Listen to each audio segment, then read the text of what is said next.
give me a moment's peace and take out the trash. We pay taxes for people to come and take the garbage. Hey, listen, Greenie, no more sneaking rides to the junkyard. Yeah, man. Take a taxi when you want to go to the junkyard.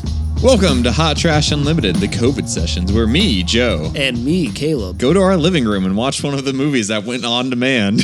Yeah, so it's been a fun time here at the Hot Trash Unlimited Studios. And by fun time in the Hot Trash Unlimited Studios, I mean in the world.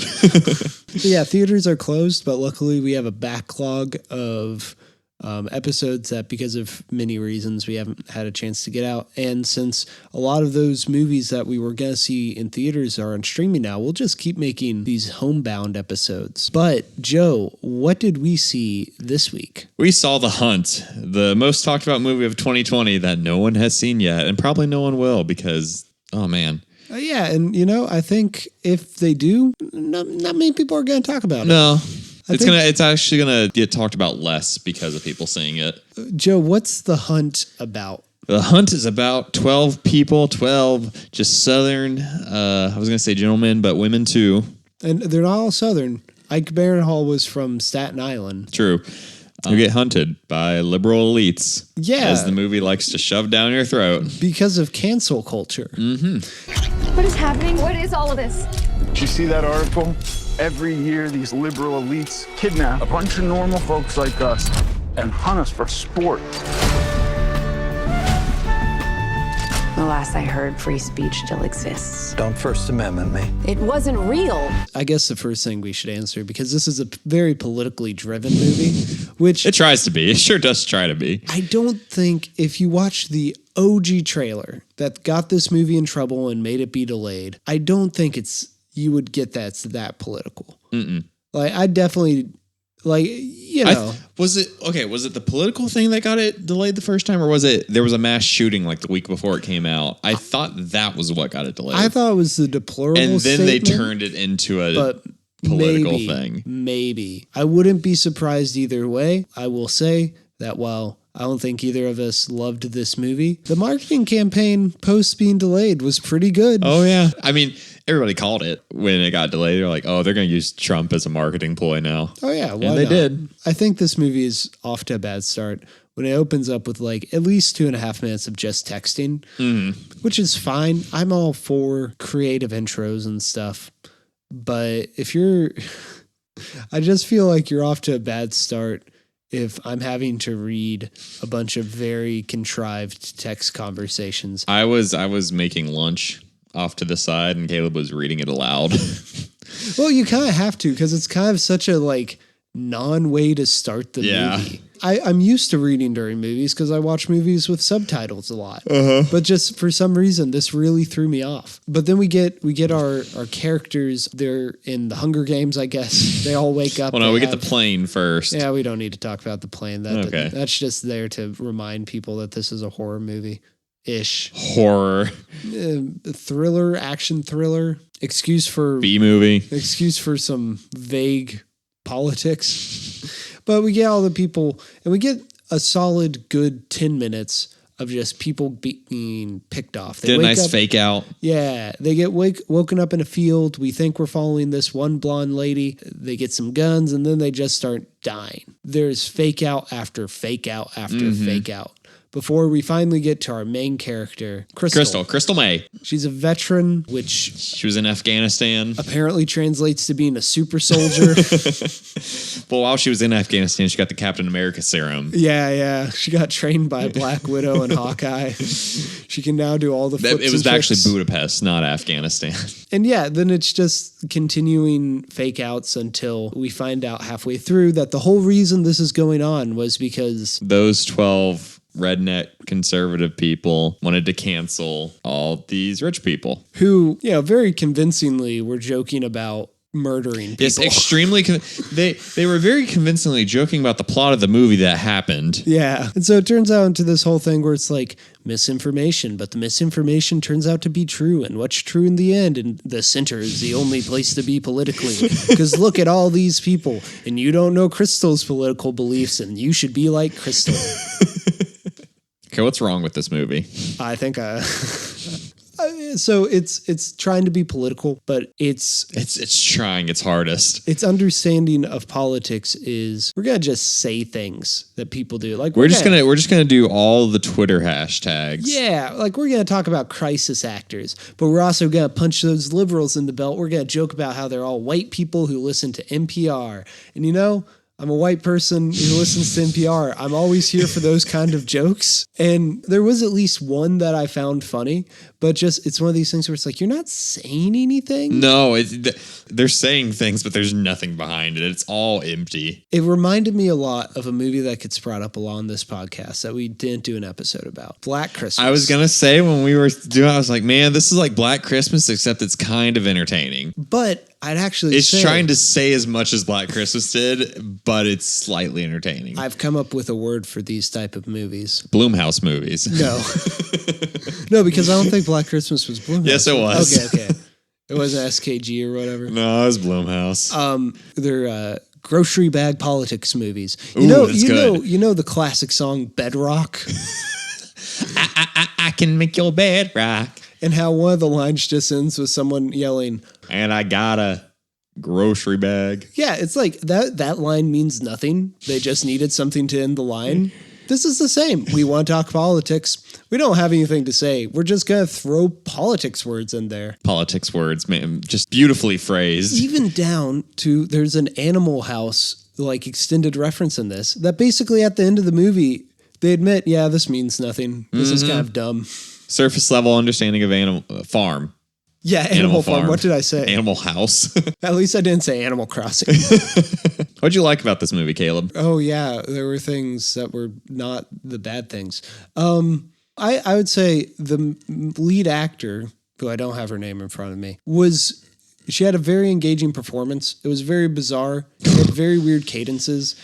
It's kind of like the weird faces she just makes out of nowhere. It's like a more subdued Nicolas Cage type approach to it. Really is. She's not going over the top, but she has the facial expressions that are almost getting her there. Yeah.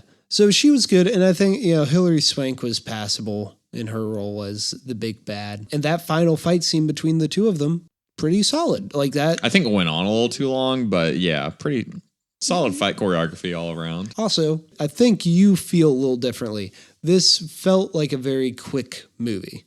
I think it felt pretty quick. There was a point they do the flashback thing where you said this is going to make or break the movie. And I was like, we're an hour and 15 in. How are we having a flashback at this point? And it did feel quick. And there is just something kind of like, man, you're trying about the politics. Like they're really bad. It's really bad.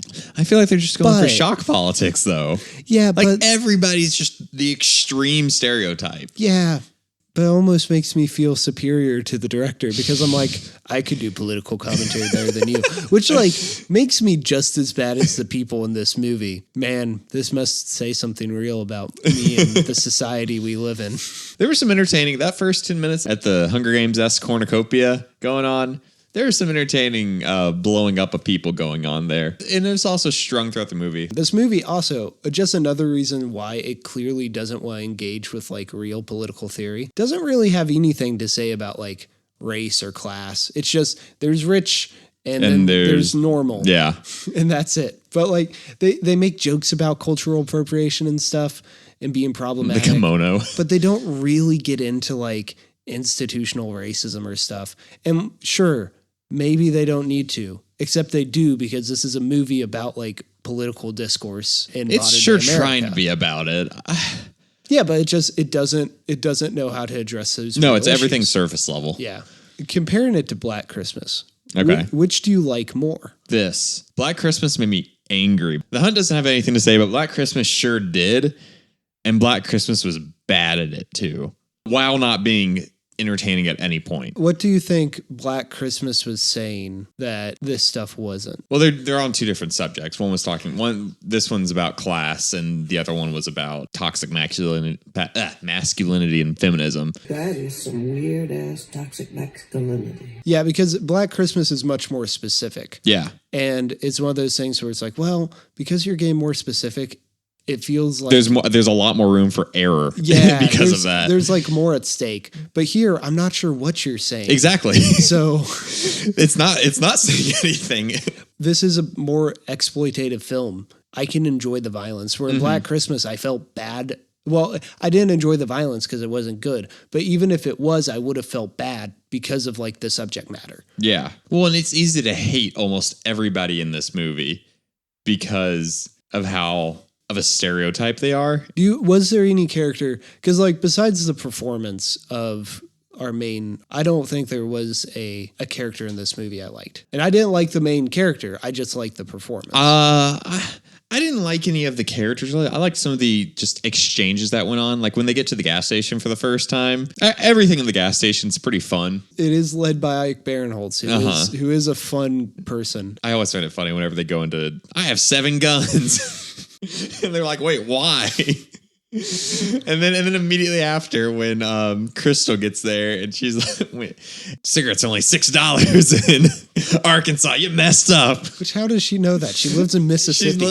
Maybe she just visited Arkansas a bunch. When there's a mass, like 6 people, when there's a lot of comedy to bounce off of, in a sense, like when they're in the bunker, the sniping bunker. That's a lot of fun too when everybody gets there. This has been the crime of so many movies we have watched this year. I think ultimately, because it is so surface level, I'm going to forget about this movie. Like, and the action's fun and all, but it's not amazing. It definitely doesn't carry the movie.